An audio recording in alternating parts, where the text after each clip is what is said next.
Nah, jadi kita tidak mau ini apa yang terjadi ini menyerang, ini mengakui jasa saya pernah begini. Itu para penganjur agama tidak pernah mengakui jasanya bahwa dia mengislamkan orang. Kalau nggak ada habaib, mungkin si Fuad itu masih nyembah pohon. Mungkin si Fuad itu masih nyembah pohon. Kenapa? Karena Wali Songo itu habaib. Kalau tidak ada para ulama, para habaib, para masyayikh yang datang dari Arab ke Indonesia, si Dudung masih nyembah pohon. Si Dudung masih nyembah pohon. Karena yang mengislamkan itu Tuhan. Allah.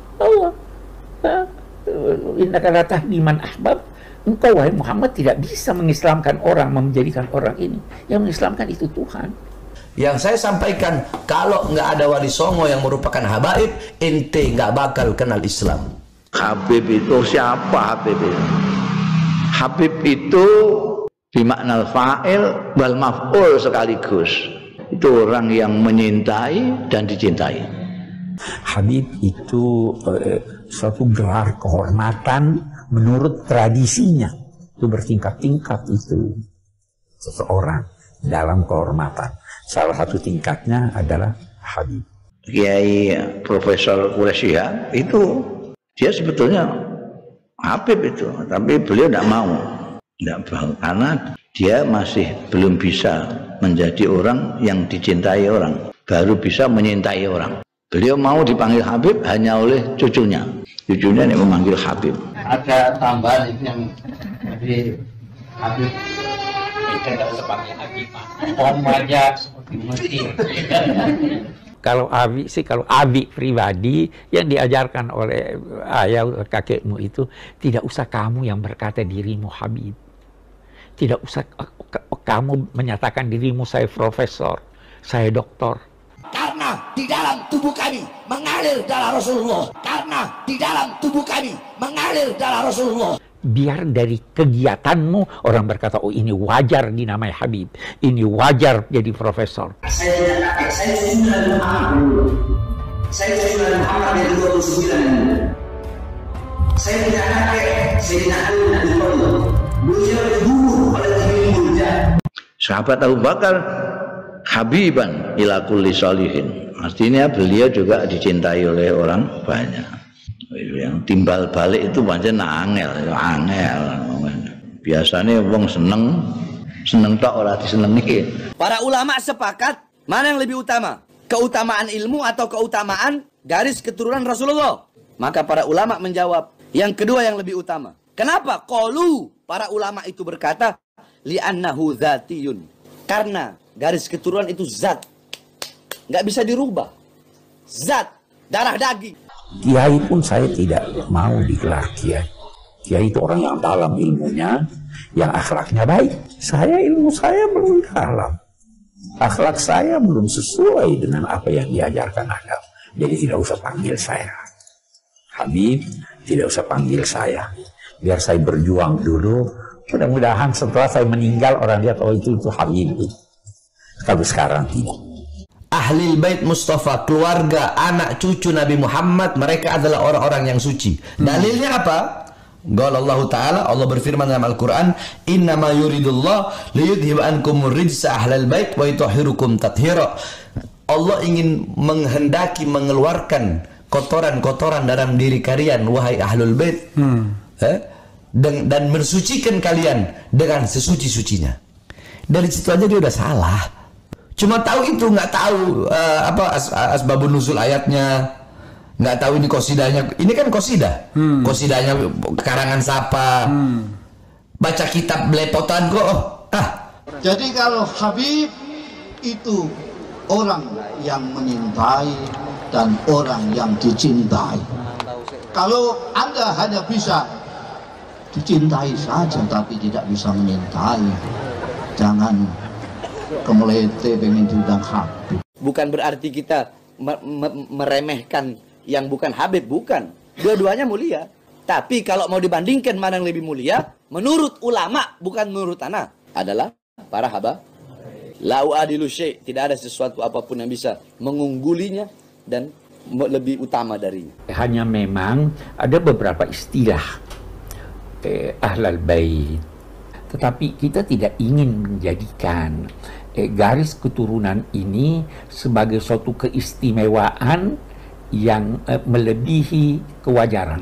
Kalau engkau mengakui Muhammad kakekku, kenapa engkau bisa berani menjadi saksi yang memberatkan, menjadi saksi yang ingin memenjarakan anak sebagai cucu kakek yang ente bilang mengaku sebagai umat Nabi Muhammad SAW. Tetapi karena dia keistimewaan, setiap keistimewaan punya konsekuensi, punya kewajiban. Kalau kewajiban itu tidak terpenuhi, maka garis keturunan yang dimilikinya tidak akan ada artinya.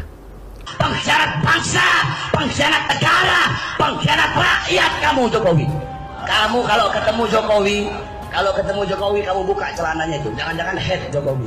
Nabi Nuh punya anak, garis keturunannya ada, tapi Allah menyatakan innahu amalun ghairu shalih. Dia punya pekerjaan, tidak diakui dia oleh Tuhan sebagai garis keturunannya. Tuhan menjanjikan, wahai Nuh, saya akan selamatkan kamu dan keluargamu. Waktu anaknya sudah tenggelam, wahai Tuhan, anakku dari keluargaku. Bukan. Jadi ada konsekuensinya. Dari sini kemudian garis keturunan ini terpelihara yang mestinya ikut terpelihara sifat-sifat baik. Para ustadz, para habaib, tolong hadirkan lagi akhlaknya Rasulullah Shallallahu Alaihi Wasallam, kasih sayangnya Rasulullah kepada sesama, dakwahnya Rasulullah yang mengajak, tolong itu dihadirkan. Kamu berjanji dulu sebelum jadi, saya berjanji memakmurkan rakyat, mensejahterakan rakyat. Saya janji memakmurkan, mensejahterakan rakyat. Setelah jadi, rakyat mana yang makmur? Rakyat mana yang sejahtera? Saya tanya, kamu sudah makmur?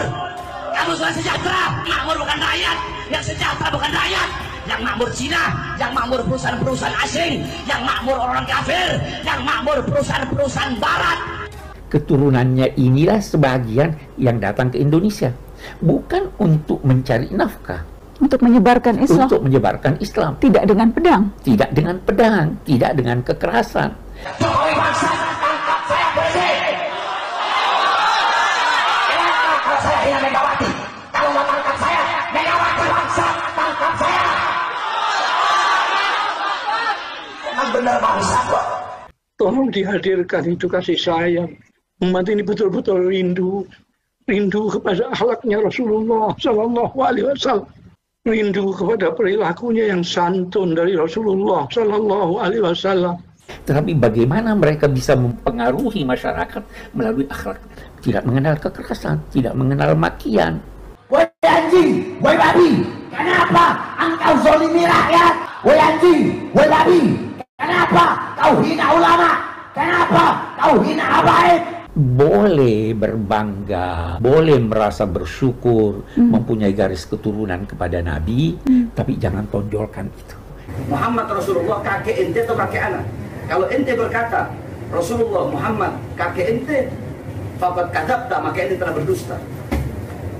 Kalau ente bilang Muhammad kakek anak, terus kenapa ente berani ingin memenjarakan seorang anak cucu yang kakeknya ente yakini sebagai Nabi ente? Jangan tonjolkan itu, tonjolkanlah akhlakmu, tonjolkanlah kebaikanmu, tonjolkanlah keramatamahanmu. Kalau bertengkar, maki ini, maki itu, nuduh ini, nuduh itu sebenarnya bukannya tidak menggambarkan ajaran leluhur, ajaran ini, itu tidak menggambarkan ajaran Islam. Ini nih, kiai-kiai yang jadi anjing-anjingnya pejabat ini. Ini kiai-kiai yang berdiri depan pintu sudah, berdiri depan pintu penguasa. Kamu kera-kera bersorban, kamu ustadz jahanam, kamu kiai bangsat, kata Allah Subhanahu wa taala. Tolong tampilkan itu dalam perilaku agar orang-orang awam yang lugu-lugu ini bisa menirunya.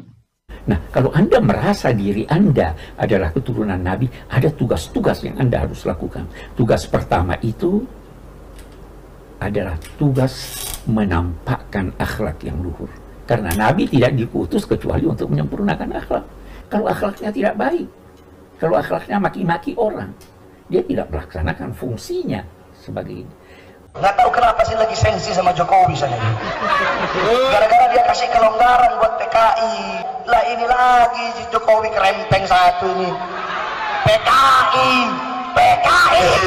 Habib Abdullah Al-Haddad berkata, jangan memakai pakaian kebesaran Habib kalau akhlakmu tidak ini, tidak mencerminkan itu, karena itu berdampak negatif buruk.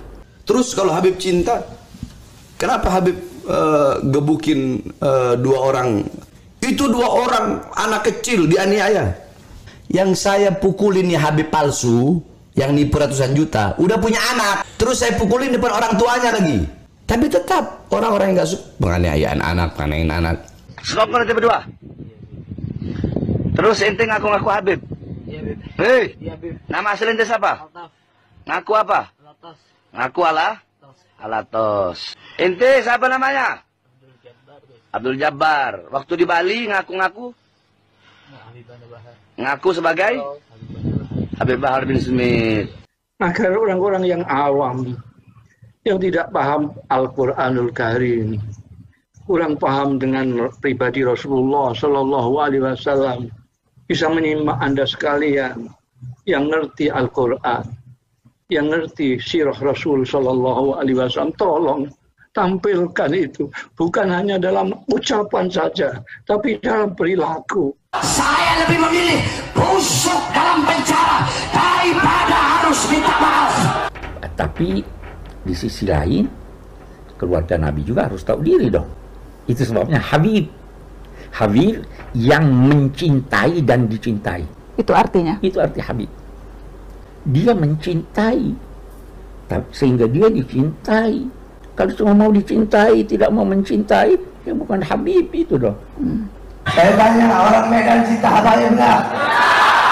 Siap korbankan nyawa demi habaib? Siap korbankan darah demi habaib? Siap korbankan nyawa demi habaib? Allahu Akbar. Fungsinya adalah teladan, ya kan? Fungsinya adalah menyelesaikan problem, bukan menjadi sebab dari problem.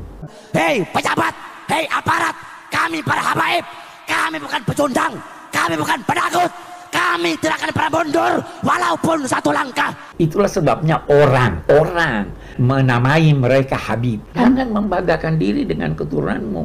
Itu di dalam literatur agama ada ungkapan, bukannya seorang kesatria yang berkata kakek saya begini, ayah saya begini, tapi kesatria itu yang berkata ini saya yang melakukan itu.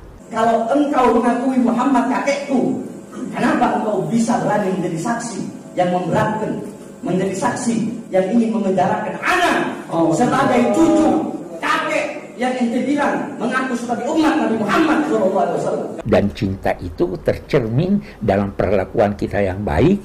Kalau menegur dengan tegur sapa yang baik, tidak maki, tidak menyerang dan sebagainya. Itulah yang digambarkan oleh para habaib, para leluhur kita.